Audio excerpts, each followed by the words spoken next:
Assalamualaikum warahmatullahi wabarakatuh. Hello everybody, welcome to English class. Kita ketemu lagi di pelajaran bahasa Inggris. Kita masih membahas di chapter 4 part 2 atau bagian yang kedua. Kita lihat dulu tujuan pembelajaran kita untuk hari ini. Setelah mengikuti pembelajaran secara virtual, siswa dapat 1. Membandingkan teks prosedural berbentuk resep dan manual dengan benar. Kemudian yang kedua, membandingkan fungsi sosial, struktur teks dan unsur kebahasaan dari beberapa teks prosedur dengan tepat. Sekarang kita lihat lagi slide yang kedua. Di sini sudah ada 2 teks prosedur yang coba kita bandingkan sesuai dengan tujuan pembelajaran kita hari ini, yaitu membandingkan 2 teks prosedur dilihat dari unsur kebahasaannya, fungsi sosial serta struktur teksnya. Di sini teks yang pertama berupa resep, kemudian teks yang kedua berupa manual. Sekarang kita lihat satu persatu, kita bandingkan. Yang pertama kita coba bandingkan dari fungsi sosialnya. Teks yang pertama, karena di sini berupa resep, fungsi sosialnya udah jelas. Di sini to tell how to make something, sesuai dengan goalnya atau judulnya di sini how to cook instant noodle. Jadi yang menjadi objeknya di sini makanan. Kemudian yang kedua, di teks yang kedua di sini, karena di sini manual, judulnya di sini how to use an electronic iron, bagaimana cara menggunakan setrika listrik. Yang menjadi objeknya di sini alat elektronik. Jadi fungsi sosialnya di sini to tell how to do something. Itu yang membedakannya. Teks 1 dan teks yang kedua. Nah, kemudian kita lihat dari struktur teksnya. Kita lihat yang teks 1.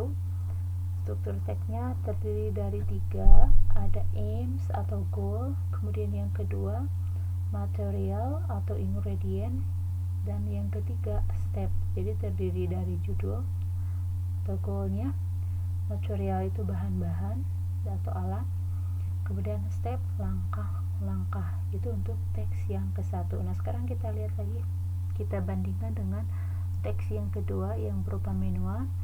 Struktur teksnya terdiri dari 2, aim atau goal, kemudian yang terakhir yaitu steps atau langkah-langkah. Kemudian yang ketiga, sekarang kita lihat dan kita bandingkan dari unsur kebahasaannya. Baik dari teks 1 dan teks kedua, di sini dua-duanya sama-sama menggunakan imperative sentence. Contohnya di sini di teks yang ke-1, imperative sentence-nya contohnya ada turn on the stove. Ada kata turn on, put the fan, kemudian ada cook the noodle, for all the seasoning. Nah, itu merupakan contoh-contoh kalimat imperatif atau kalimat perintah. Seperti yang kita ketahui, yang namanya kalimat perintah itu biasanya menggunakan kata-kata kerja dasar dan tanpa menggunakan subjek.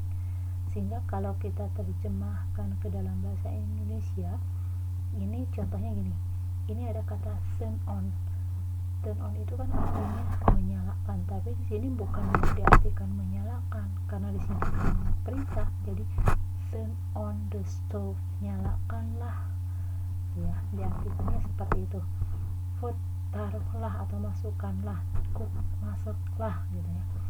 Kemudian yang kita lihat lagi di manual, teks yang kedua ini juga sama. Di sini kita lihat ada beberapa penggunaan kalimat imperatif.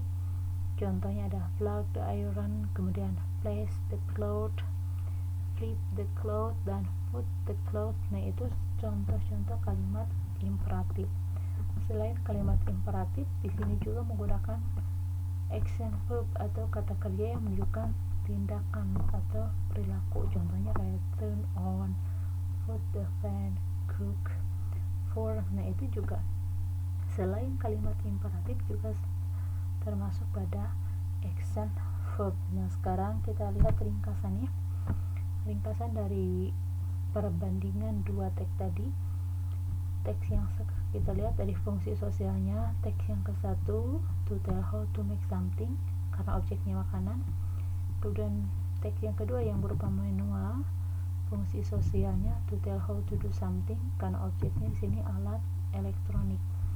Kemudian dari struktur teksnya, untuk resep atau teks yang ke-1, struktur teksnya ada 3, aim atau goal, kemudian material atau ingredient, dan step. Kemudian untuk teks yang kedua atau yang berbentuk manual, struktur teksnya ada aims atau goal dan step. Jadi seperti yang kita ketahui, teks procedure itu tidak baku harus ada 3 dalam struktur teksnya. Jadi ada kalanya hanya terdiri dari aims atau goal dan step saja seperti di teks yang kedua atau teks manual. Kemudian unsur kebahasaannya, baik teks 1 maupun teks kedua, dua-duanya menggunakan imperative sentence dan action verb. Nah, itu yang bisa kita simpulkan dari perbandingan dua teks tadi. Yang pertama ada teks yang berbentuk resep dan yang kedua ada teks yang berbentuk manual. Kita bisa membandingkan dari fungsi sosialnya, struktur teksnya, serta unsur kebahasaannya. Dan kalian nanti tidak akan tertukar lagi apa yang dimaksud dengan resep dan apa perbedaan dengan manual. Kalian bisa perhatikan dari objeknya. Kalau resep objeknya objeknya makanan atau minuman.